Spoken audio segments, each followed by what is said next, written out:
Louvado seja Deus, a paz do Senhor Jesus, aos nossos queridos, amados irmãos que já estão presentes aqui na casa de Deus, para ouvir a Santa Palavra de Deus, reverenciá-la. Não esqueçam, o apóstolo Paulo disse: toda escritura é divinamente inspirada por Deus, útil para a correção, repreensão, para toda boa e perfeita obra do homem de Deus, tá ok? Por que eu estou falando esse texto? Porque nós estamos lidando com um livro da Bíblia que é pouco estudado, pouco reverenciado e muito pouco apreciado pela maioria dos cristãos, que é o livro de Cântico dos Cânticos. Mas nós estamos nos esmerando, nos esforçando, fazendo o máximo para ter uma compreensão no sentido do partindo ali do pensamento Páscoa judaica e pegando, assim, tentando casar todo o sentido que Jesus, tanto Jesus como os apóstolos falam a respeito da igreja do Senhor e o Senhor sendo o noivo dessa igreja que antes era Yahvé e Israel. Aí, o que acontece? O Senhor enviou seu filho, agora é o seu filho que é o noivo e a igreja a noiva, tá ok? Então, é algo assim, muito interessante, porque nós passamos por esses textos, mas às vezes nós não fundamentamos, não pegamos a profundidade. Aí você pergunta assim, mas por que Jesus é o noivo? Por que a igreja é a noiva? Está aqui o motivo, um dos motivos principais. Você leu tanto, estudou tanto, passou tanto por esses textos e nem caiu em si, porque Jesus falou que ele é o noivo e a igreja é a noiva, e que Israel antes era a noiva, a esposa, e Yahvé era o noivo e o esposo. Aí, quando você pega a experiência tanto do Antigo Testamento do Novo Testamento, você percebe o motivo de o pessoal ali da Páscoa festejarem a Páscoa lendo o primeiro livro, que é Cântico dos Cânticos. Aí nós passamos a compreender.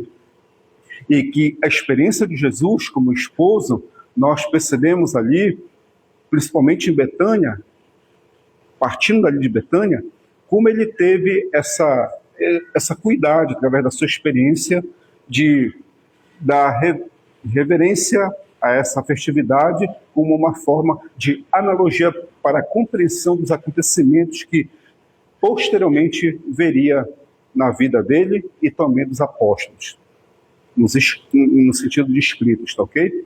Então aí você já tem uma pequena compreensão porque Paulo, Pedro e o apóstolo dos Hebreus coloca aqui, desculpa, dos Hebreus não, só Paulo e Pedro, tá? Coloca, e os demais evangelhos colocam a questão do esposo e da esposa, tá ok? João também, né, tá na questão do Apocalipse, aí você já tem uma pequena noção. Isso é muito importante, amados, porque você só ler por ler não é o suficiente. Às vezes é bom você compreender, entender uma coisa, tá ok? E compreender outra. Jeremias, o que é entender? Entender é você pegar, fazer referência de um texto ao outro, e você está entendendo, ok?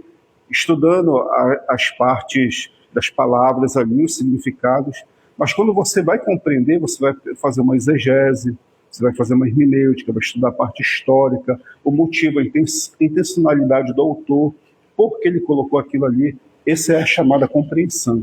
E muita gente não sabe o que é nem compreensão e muito menos o que é entendimento. Esse que é o problema. Claro que a gente não está querendo ser melhor que ninguém aqui, a gente está querendo somente esclarecer esses conceitos de compreensão e entendimento em cima do texto que nós estamos aqui comentando, tá ok? Então vamos lá, amados. No capítulo 4 nós comentamos a respeito da fala somente do noivo, somente de Salomão em relação ao seu amado. Ela continuava teimosa. A amada continuava na sua teimosia. Ela tentou fazer algumas coisas ali assim, posso-se dizer, vulgarmente, no carrão de cena. Ela ficou aborrecida porque o seu amado chamou a atenção dela. Ela ficou aborrecida, né? Ficou aborrecida porque o amado chamou a atenção dela. Ela pegou e disse, ele está, pastoreando nos campos aí, mas eu estou cuidando aqui das vinhas, estou pegando as raposinhas para poder ajeitar isso aqui. E ela ficou aborrecida com isso. Aí o que aconteceu? O amado, ele pegou, se ausentou dela. Mas só que, devido a ela sentir muita saudade dele, devido a ela ter necessidade de ter ele próximo dela para poder ajudar em todos os sentidos das suas necessidades, ela começou a clamar por ele. E nessa aclamação já entra o capítulo 5. Aí no capítulo 5, nós percebemos aqui novamente o quê? Teimosia. Amados, desde o capítulo 1, capítulo 2, capítulo 3, capítulo 4, a amada continua na sua teimosia. Continua na sua teimosia. Essas referências e esses textos, o Espírito Santo dá entendimento que o povo de Israel continuava na sua teimosia. Aqueles e aquelas que servem a Deus, os servos de Deus, às vezes querem fazer a sua própria vontade. Não querem se submeter àquilo que Jesus falou, seja feito a tua vontade. Não querem. Não, seja feito a minha vontade. Amados, quando você quer fazer a sua vontade, somente o seu querer, somente você quer imperar, pode dizer que vai dar em situações ruins. Aí você não vai ficar muito bem na foto, posso assim dizer. Mas vamos lá. Olha a experiência aqui. Aqui já tem o diálogo da esposa e do esposo. No capítulo 4 foi só mais o esposo falando. Mais o esposo. Mas aqui o capítulo 5 diz o seguinte. Vamos lá. Diz. O esposo falando.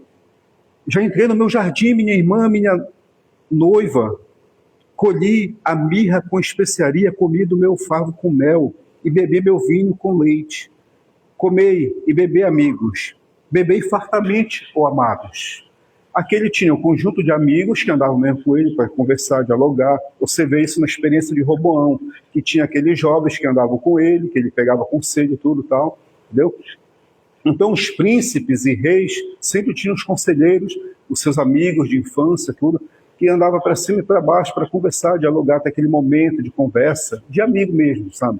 Então ele chegou e disse assim, minha querida, já entrei no meu jardim, minha amada, minha noiva, colhi a mirra e especiarias para quê? Para poder perfumar o ambiente e estou comendo o meu favo de mel, e o meu vinho e meu leite, que eram nada mais do que bebidas que davam aquele prazer, aquela sensação de ter diálogo, de ter conversas com quem estivesse próximo e principalmente com a pessoa que se amava, entendeu?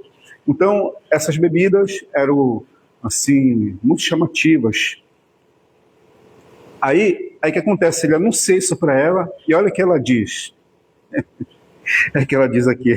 A esposa responde, versículo 2. Eu dormia, mas o meu coração velava. E eis a voz do meu amado que está batendo. Esposo, quer dizer, olha que ela diz, eu dormia, mas o meu coração velava. Ou seja, eu estou deitada e estou dormindo, mas o meu coração está com o meu amado. Ela já está dando uma desculpa, que ela estava deitada, mas não queria se levantar para estar próximo do amado. Aí que acontece? Aí o esposo fala, abre minha irmã querida minha, versículo 2 ainda, tá? Pomba minha, imaculada minha, porque a minha cabeça está cheia de orvalho, os meus cabelos das gotas da noite. Ou seja, ele estava no relento na noite, batendo na porta para que ela abrisse para ele. Aí você lembra o quê? Essa experiência ali do capítulo 3 do Apocalipse, eis que estou à porta e bato. Quem ouve a minha voz e abrir na sua casa, entrarei com ele, cearei com ele e ele comigo. Essa experiência aqui do Apocalipse de João é muito próxima dessa, e essa é muito próxima do que João relata, tá ok? Aí, olha o que ela vai dizer. A esposa diz, já despi a minha túnica, hei de vesti-la outra vez? Já lavei meus pés, tornarei a sujá-los? Meu amado, meteu a mão por uma fresta e o meu coração se comoveu por amor dele. Levantar-me-ei para abrir ao meu amado, as minhas mãos destilam mirra e meus dedos mirra preciosa sobre a maçaneta do ferrolho. Abri ao meu amado, já que ele se retirara e tinha ido embora. A minha alma se derreteu quando antes ele falou, busquei e não achei, chamei e não me respondeu. Encontraram-me os guardas que rodeavam pela cidade, espancaram-me e feriram-me, tiraram-me o manto, os guardas dos muros. Somente até aqui, vamos pegar o entendimento disso aqui, tá ok? Ele estava falando com ela e ela deitada. Ele falou novamente com ela, o que foi que ela disse? Eu vou me vestir de novo, eu vou sujar novamente meus pés.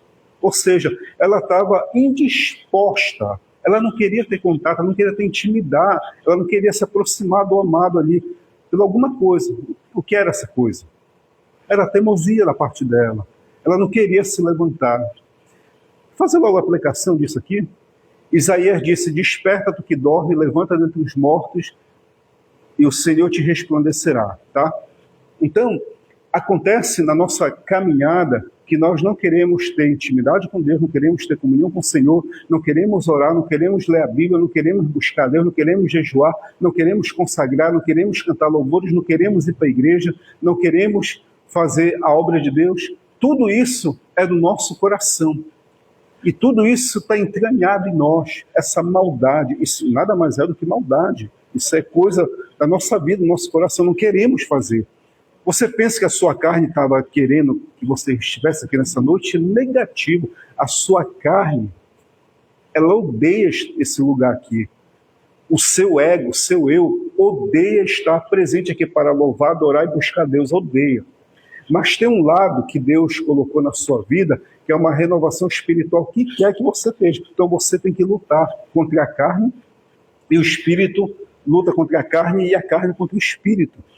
E aqui, em vez dela ceder para as questões espirituais, ela estava cedendo o quê? Para as questões do cansaço, da fadiga, da vida mesmo, sabe? Ela não queria se dispor mais para fazer nada para Deus, né? Para o seu esposo. Aí ela pegou, viu que ele estava forçando o quê? A porta. Ele estava forçando a porta no sentido de tocar nas partes da fechadura. Ela viu aquilo, ela se dispôs. Quando ela se aproximou, ele pegou, se retirou. Aí o que acontece? É justamente isso. Você percebe que o Senhor quer ter contato, quer comunhão, quer intimidade com você, a ponto dele tocar nas fechaduras da porta da sua casa, do seu coração, e você perceber que ele está nessa proximidade. Aí quando você se levanta com aquela força, com aquela indisposição, com aquele mau gosto, você chega ali e ele foi embora. Você chega ali e ele foi embora.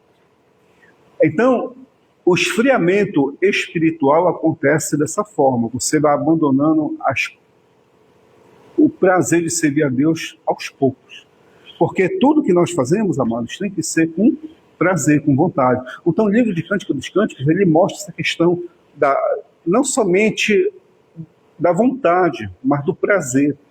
Porque se você não faz as coisas com prazer, com vontade, é fazer para fazer. Entendeu? Então tem que ser com vontade, com prazer, com desejo. A sua carne não quer, mas você vai e faz. Com vontade, com prazer. Entendeu? É como imaginar você à procura de um ouro de $500 mil. Ali, você imagina aquele ouro e procura, você não vai querer dormir, não vai querer descansar, não vai querer fazer nada enquanto você não cavar até achar aquele ouro. Assim mesmo, a sua comunhão, a sua intimidade com Deus é acima do valor de qualquer ouro. Aí quando você imagina procurando ter intimidade com Deus, você não vai ter se entregar ao cansaço,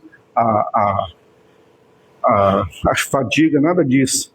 Você não vai se entregar. Claro, você vai passar por isso, mas não vai se entregar, tá bom? Aí versículo 8 diz, conjuro vós, filhas de Jerusalém, se encontrardes o meu amado, que direis?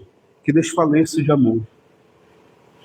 E aqui, no versículo anterior, diz que ela foi, sabe o quê? Ela foi, bateram nela.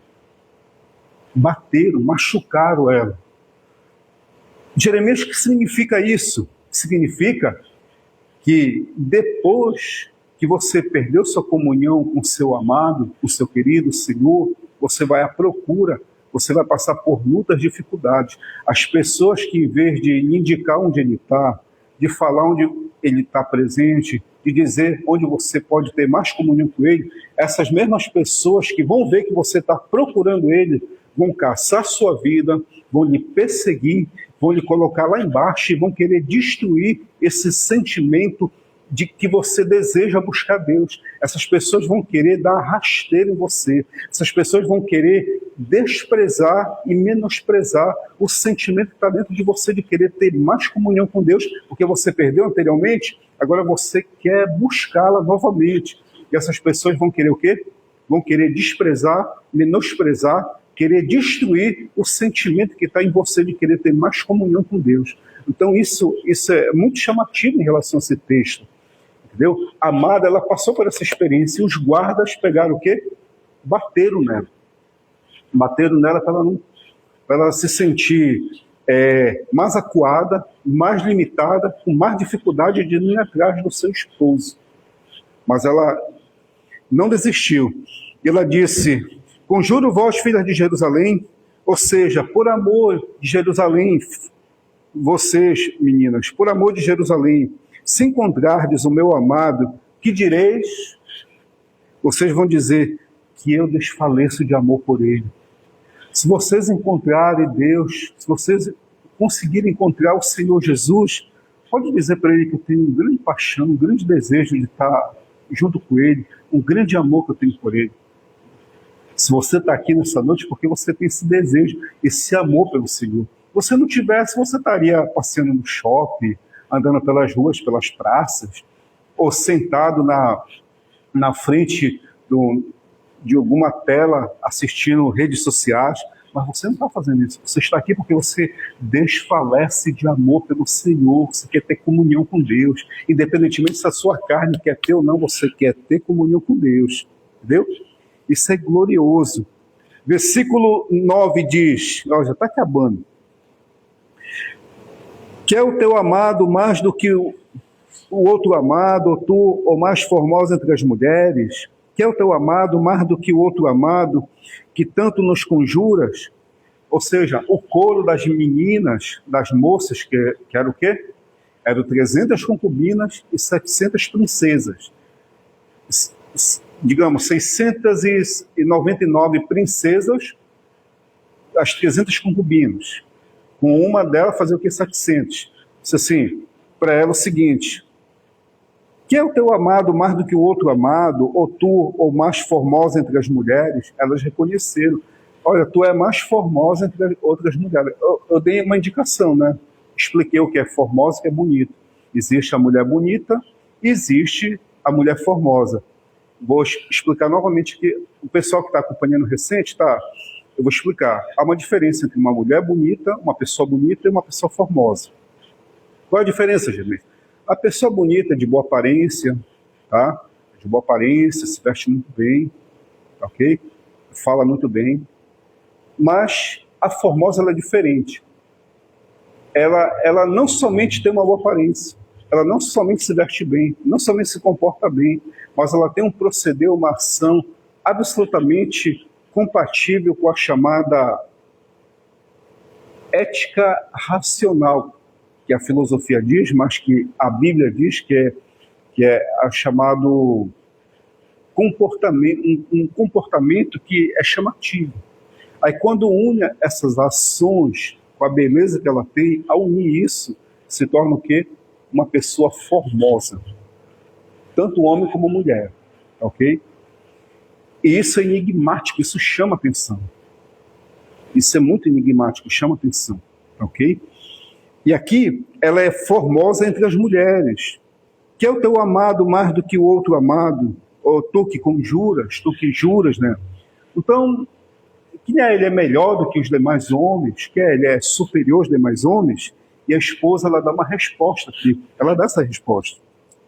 Ela diz: o meu amado é alvo rosado, o mais distinguido entre os 10.000, A sua cabeça é como ouro mais apurado, os seus cabelos, cachos de palmeira, são preto como couve. Aqui você percebe, né, que é uma característica judaica mesmo, o israelita, né? Judaica, israelita, hebreia, tá? Que o judeu mesmo, natural, ou o hebreu, desculpa, o israelita, ele tem um cabelo mesmo preto, e aqui ela está dando as características como era Salomão, né? Ela diz, ele é apurado, seus cabelos, cachas de palmeira, são preto como couve, os seus olhos são como as das pombas, e junto às correntes das águas. Quer dizer, ele tem um olhar meigo, e ao mesmo tempo humilde e atencioso, tá? Lavados em leite, posto em engaste. Aqui ela ainda está dando características da questão dos olhos. O que é isso aqui? Que ele é exposto, ou seja, ele dá atenção a todos dá atenção a todos, né? As suas faces são como um canteiro de bálsamo, como colinas de ervas aromáticas. Os seus lábios são lírios que gotejam mirra preciosa.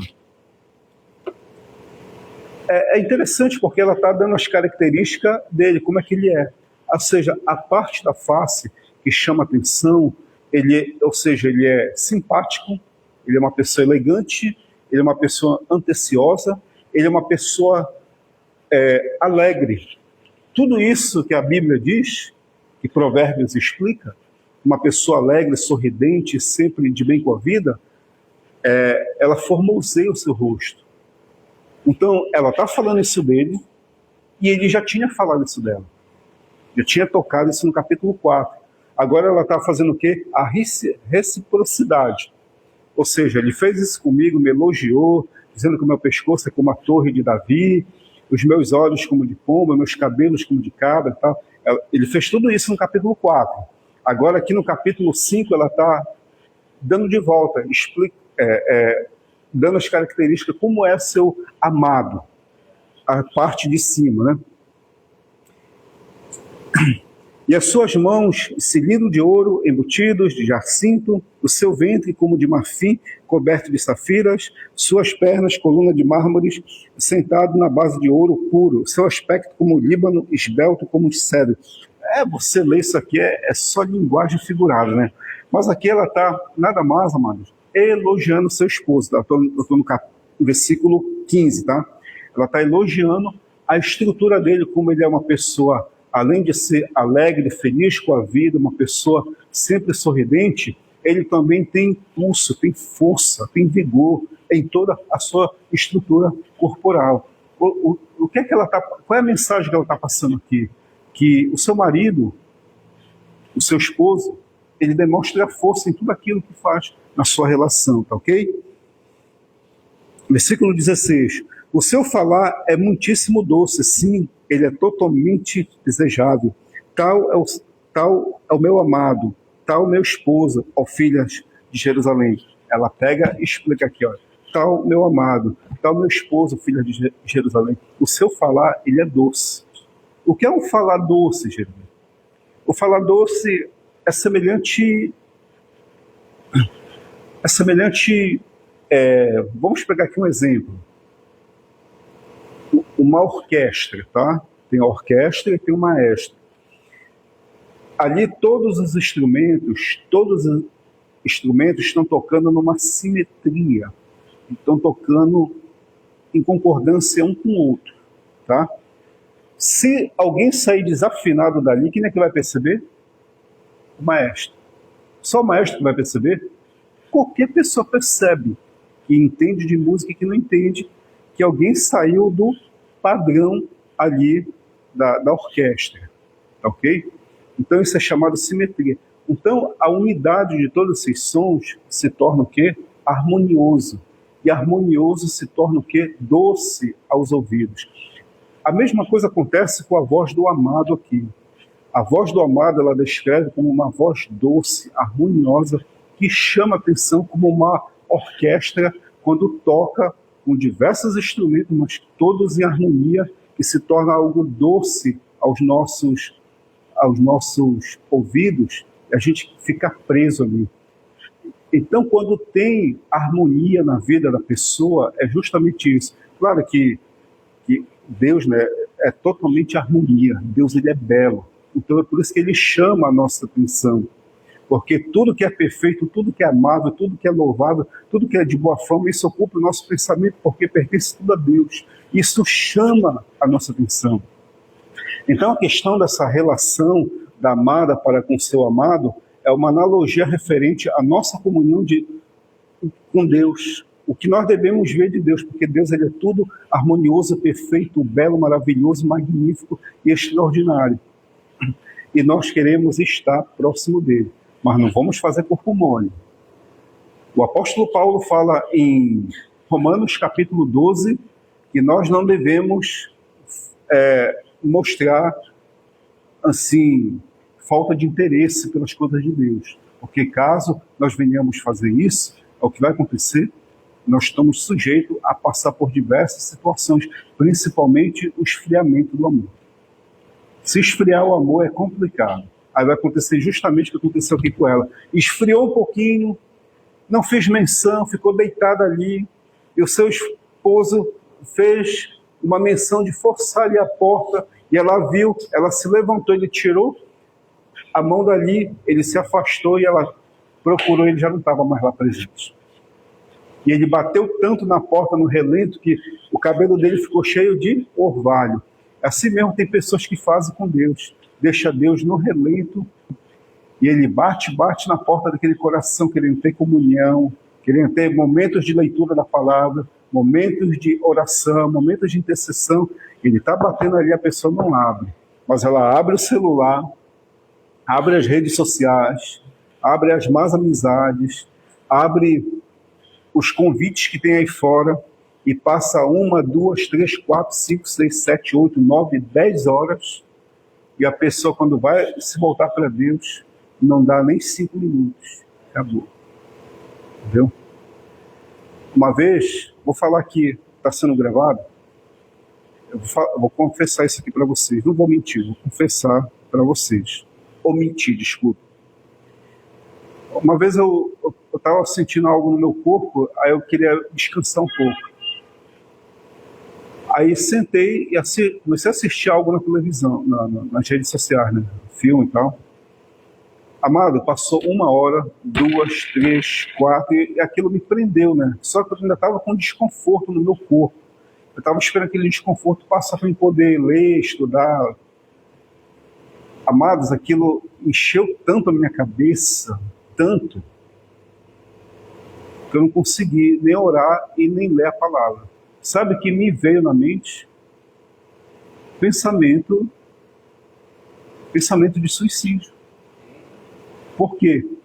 Porque eu me senti traindo meu Senhor. Eu me senti, assim, jogando meu tempo fora. E eu cheguei e disse, Deus, se eu for servir dessa forma, que eu vou somente dar a minha vida para o mundo e para as redes sociais, mas antes o Senhor tirar a minha vida. Eu pensei como Elias pensou. Mas antes tirar a minha vida, porque se for para mim servir o mundo e servir para agradar o sistema do mundo, mas antes o Senhor me tirar, porque eu não quero esse tipo de vida para mim. Esse veio o pensamento na minha cabeça. Eu me senti absolutamente deprimido. Agora não, claro, tem que ter um equilíbrio, a gente pode se informar tudo, mas a gente sempre tem que dar mais atenção às coisas mais importantes da vida. E quais as coisas mais importantes que temos na vida? É ter comunhão com Deus, intimidade com Deus e nossos familiares e amigos. Essas são as coisas mais importantes que temos na vida. E todos os demais são apenas coisas secundárias que nós devemos colocar em segundo lugar. Em primeiro lugar são isso que eu falei.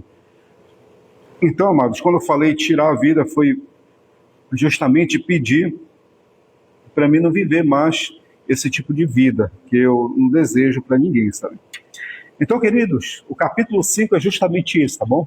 Capítulo 5 é uma coisa maravilhosa, você percebeu, né? Que a amada, ela continua com a sua teimosia. Ela continua com a sua teimosia. Ela fez corpo mole de não querer atender seu amado. Cuidado com o corpo mole. Não faça corpo mole para as coisas de Deus, porque ele pode querer forçar a porta e você se aproximar dele, mas de repente, quando você querer se aproximar, ele se afasta e deixa você na situação solitária, e você vai ter que procurar ele, e para procurar até achar algo meio trabalhoso. Então, evite isso para você, tá bom? É isso, amados. Capítulo 4, 5, capítulo 5, 4, 3, 2, 1, todos eles se combinam, mas a atenção é em relação à mágoa, tá ok? Se alguém tiver alguma pergunta, alguma dúvida aí para fazer, fique à vontade. Não sei se tem aqui, eu acho que... Não sei se tem. Dê uma olhada aqui, caso tiver, a gente tira a dúvida de alguém. Se os irmãos tiverem alguma pergunta a fazer, fique à vontade também, no nome de Jesus. Acho que não, né? Esses capítulos assim, complexo, né, de lidar. Então, amados, é justamente isso, tá ok? Muito obrigado pela atenção de vocês, em nome de Jesus. Para a semana vamos comentar o capítulo 6. Já estamos terminando o livro de Cânticos, né, amados? É apenas 8 capítulos. Capítulo 6 nós vamos terminar. Ah, tem uma pergunta? Só vamos ouvir o nosso obreiro aqui, que tem uma pergunta. Se eu puder responder a ele, a gente vai...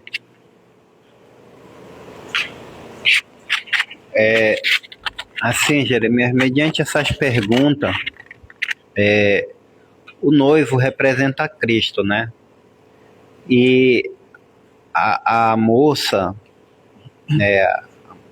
Sulamita, eu acho, que ela estava,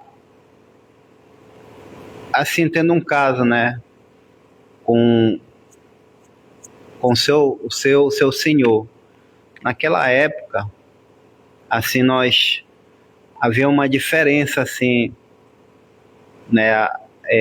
As mulheres, elas eram mais obedientes, né? Cuidado com as palavras feministas, né? Elas eram mais obedientes naquelas épocas, né? Até umas culturas asiáticas, mulheres ocidentais, né, e orientais, elas são mais submissas que as ocidentais, né? Naquela época a gente já via essa herança que eles tinham de obediência, né, os povos orientais. E hoje a gente não vê isso. Eu queria que o senhor me respondesse essa diferença. Você está me entendendo? Sim, sim. Me responda. Sim. Enfim. A cultura do Oriente é uma cultura chamada cultura patriarcal. Nós recebemos essa parte patriarcal, mas só que o Brasil, ele não tem uma raça pura. Tem europeus, tem indígenas, tem africanos, asiáticos, tudo é uma mistura aqui entre nós, tá? Já lá é um pouco diferenciado. Claro, tem certos países que tem mistura, mas o que predomina na parte cultural mesmo é a chamada cultura patriarcal. E a cultura patriarcal, ela passou por diversos processos. Tem algumas que ficaram mais maleáveis, como foi o caso da cultura grega, mas tem algumas que ficaram mais assim rígidas, que é o caso mais do Oriente para lá, né? A nível de Mesopotâmia e tal. E essas culturas que ficaram mais rígidas passaram a ter um domínio sobre o sexo feminino a tal ponto de desconsiderar muito a questão dos desejos, das vontades, desejo, vontade que a mulher tem. Passaram absolutamente a desconsiderar e ver isso apenas como uma coisa secundária. Até hoje persiste em muitos países ali isso. Agora, por que os judeus não foram muito dominados sobre isso? Alguns países ali próximos. É porque teve a chamada helenização. E também teve parte de alguns processos do pós-Império Romano. E nisso foi mudando a mentalidade das pessoas. Mas países que não adotaram isso, nessa radicalização de considerar a mulher apenas como objeto, ou apenas como escrava, até hoje isso é predominante lá. Nós recebemos essa herança, se recebemos, temos às vezes um mau entendimento em relação a lidar com a questão do sexo feminino. A maioria de nós tem esse mau pensamento. É conhecido como arquétipo. A mulher tem que ser submissa. Bem, o que é submissão para ti? A palavra submissão. Por que Paulo escreveu a palavra submissão? Então, as pessoas pegam as partes do texto e tentam fazer essa aplicação da palavra submissão. Você pergunta para alguém, muita gente não vai saber o que é a palavra submissão. Entendeu? O que é ser submissa? Tem que fazer a vontade. Mas por que Paulo falou isso? As pessoas não sabem explicar. Entendeu? Porque Paulo não escreveu para dar. Não escreveu assim, ó, toda mulher tem que ser submissa. Não, ali viu uma situação que ocorreu na igreja de Éfeso, na igreja de Corinto. E quando ele viu aquela situação, ele pegou e escreveu a carta. Isso. Coríntio, Éfeso, ele pegou e escreveu a carta. Ele viu uma situação para corrigir. Entendeu? Viu uma situação para corrigir. E as pessoas não sabem explicar esse contexto. Por que Paulo pegou isso? Claro, o conceito submissão permanece, com certeza. Mas a Bíblia diz submeter uns aos outros. Tanto o homem como a mulher submeter uns aos outros. Respeitando, honrando um aos outros. Então, quando Paulo fala que a mulher tem que ser submissa, é porque tinha um movimento chamado Melissas, no tempo do apóstolo Paulo, e que era um movimento feminista, em que as mulheres batiam boca dentro da igreja. O homem estava ensinando ali, ela se levantava e gritava dentro da igreja, fazia... E tu sabe, uma mulher esparrenta, quando ela vai fazer briga, ela chama a atenção de todo mundo. Ela dentro da igreja, no mercado, seja onde for, elas adotaram esse movimento. O apóstolo Paulo viu aquilo e ficou escandalizado. Olha, a mulher tem que ser submissa. Eu não tenho que falar. Quando ele fala não tem que falar, é justamente isso. Ela fica calada. Qual era o sentido dela ficar calada? Era justamente isso. Esse movimento feminista queria acabar com a harmonia que tinha no culto, com a harmonia que tinha entre os irmãos. Entendeu? Esse era o motivo de Paulo ter escrito isso. Aí muita gente não sabe pegar essas partes aí, chicoteia as irmãs e humilha muitas das irmãs. Eu vejo coisas barbáries em relação a esses textos aí. Horrível. Assim é na igreja hoje, né? Na igreja é assim. Mas lá fora tá pior. Lá fora as mulheres estão, por elas serem maiores, elas estão dominando tudo. Né? E tá vendo até um diminui assim na submissão, entendeu? Você tá me entendendo o que eu tô falando? Não, sim, a nível de ocidente. A nível de assim, não sei se eu devo falar, não sei se eu devo me expressar desse jeito, né? Tá sendo gravado, mas assim, o homem hoje está sendo o grande vilão e as mulheres estão assim como se nós fosse um monstro e as mulheres fossem entendeu? As mocinhas. Tá. Você tá entendendo? Não, eu tô entendendo. Isso é chamado paralaxia.